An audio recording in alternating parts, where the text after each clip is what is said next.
هر مجرمی با توجه به جرمش یه نوع علامتی چهرهش ظاهرش داره که همه میدونه این مرتکب چه گناهی کرد شده. حالا بعضی از اهل تفسیر میگویند که رباخوار وقتی که از قبر بلند میشه دیوانوار هست، سرش میچرخه، اینجا میفته اونجا سرش میخوره، بلند میشه دوباره میفته، همه میدونن که این رباخوار است. این عذاب چرا هست؟ به دلیل اینکه این میگفت معامله مثل رباست، یعنی همونطور که در ربا سود میگیری در معامله هم سود میگیری، در حالی که این غلطه، خیلی تفاوت داره. و احل الله البیع و حرم الربا، خداوند حلال قرار داده بیع را، اما ربا را حرام قرار داده. خب اگر کسی تا به حال نمیدانسته چی؟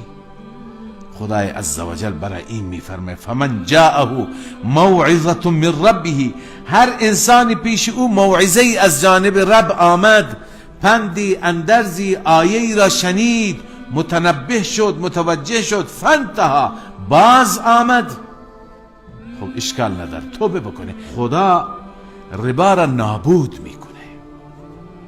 این در همین دنیاست، برکت را میبره، مال را هلاک میکنه، برای این انسان ورشکستگی میاره. خیلی از مردم خودشون هم تجربه کردن، خیلی های دیگه که تجربه نکردن دیدند که کسانی که در مسیر ربا قدم برمیدارند اونها نابود میشن دیر یا زود.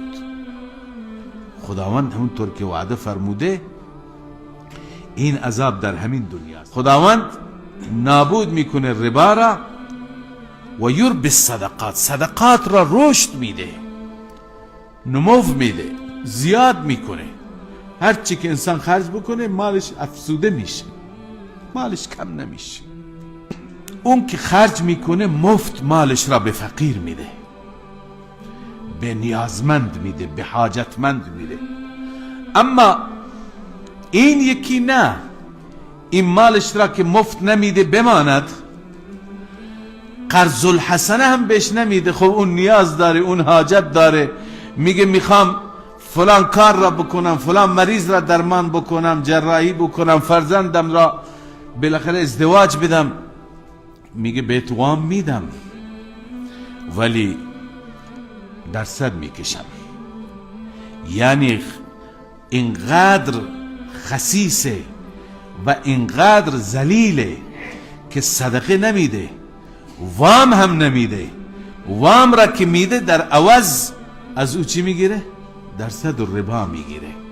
پس ربا 180 درجه چی هست؟ ضد انفاق هست.